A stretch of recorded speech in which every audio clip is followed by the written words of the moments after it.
Friends, এই জায়গাটার আরও একটা মুখ্য সৌন্দর্য হচ্ছে এখান থেকে আপনারা চাইলে একদম ভারতকে স্পষ্টভাবে দেখতে পারবেন। ভারতীয় মানুষজন, ভারতীয় গবাদি পশু, তাছাড়া ভারতীয় গাড়ি, বিএসএফদের ক্যাম্প, সব কিছু আপনারা এখান থেকে একটি জায়গা থেকে সরাসরিভাবে দেখতে পারবেন। আজকে আপনাদেরকে নিয়ে এসেছি, এটাই হচ্ছে করৈতলী স্থলবন্দর, যা কিছুদিন আগে আমাদের নৌ পরিবহন মন্ত্রী এসে উদ্বোধন করে গেছেন।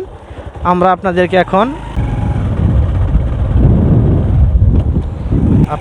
ভারতের যে সিনগুলা ওইগুলা দেখানোর চেষ্টা করব। আশা করি সাথেই থাকবেন।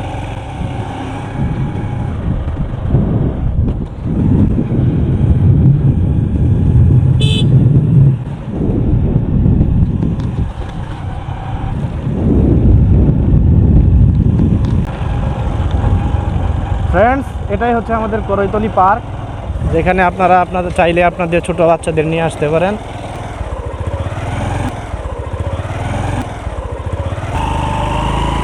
অনেক সুন্দর এখান থেকে। তাছাড়া আপনারা বড় সৌন্দর্য হচ্ছে এখান থেকে আপনারা চাইলেই ভারতীয় বিভিন্ন দৃশ্যগুলো দেখতে পারবেন। আপনারা দেখতে পাচ্ছেন ওদিকে মেঘালয়ের পাহাড়গুলো স্পষ্ট দেখা যাচ্ছে, আর ওই যে ঘরবাড়িগুলো দেখা যাচ্ছে এগুলোই হচ্ছে ভারতীয় ঘরবাড়ি। ফ্রেন্ডস, আপনারা দেখতে পাচ্ছেন ওই পারে মেঘালয়ের পাহাড়গুলো স্পষ্ট দেখা যাচ্ছে। তাছাড়া এখানে ভারতীয় মানুষজন কাজ করতেছে। আপনারা দেখতে পাচ্ছেন এখানে যে রাস্তাতে অনেকগুলো ট্রাক দাঁড়ানো, এই ট্রাকগুলো ভারতীয় কয়লাবাহী ট্রাক। মেঘালয় পাহাড়ের পাশ দিয়েই ভারতীয় সীমান্তবর্তী রাস্তা, এই রাস্তা থেকেই রাস্তার মাধ্যমেই এই ট্রাকগুলো ভারতীয় কয়লা নিয়ে বাংলাদেশে প্রবেশ করছে। আর পাহাড়গুলো কিন্তু খুব বড়, আপনারা হয়তো দেখতে পারতেছেন। এই পাহাড়গুলো সবই ভারতে, মেঘালয় রাজ্যে অবস্থিত। বাংলাদেশে এদিক থেকে পাহাড় তেমন একটা নাই। এই স্থানটি আমাদের জন্য যেমন সৌন্দর্যের, তেমনই স্থানের একটি বিষম স্মৃতিও রয়েছে। এখান থেকে আপনারা হয়তো শুনেছেন কখনো যে এখান থেকে বনো হাতির দল নেমে আসে।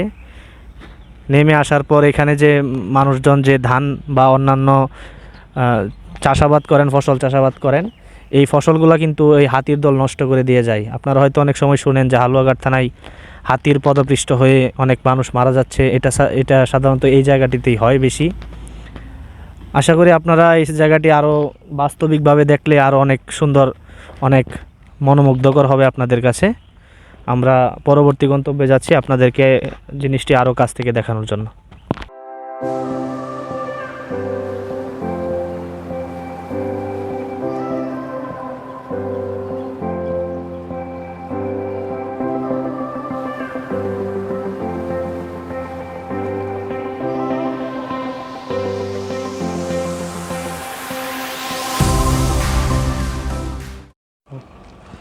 আপনারা দেখতে পাচ্ছেন এটা হচ্ছে আমাদের করৈতলী স্থলবন্দরের প্রধান ফটক।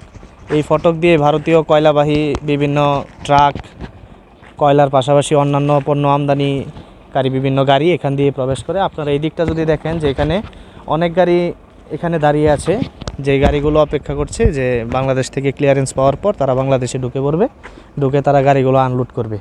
এবং ওই দিকটা যদি একটু আপনারা দেখেন, ওইখানে রয়েছে আমাদের কয়লার গাড়িগুলো ইমিগ্রেশন কাউন্টার। এখানে আইসা গাড়িগুলো তাদের ফর্মালিটিসগুলো মেনটেন করার পর গাড়িগুলো আনলোড করে।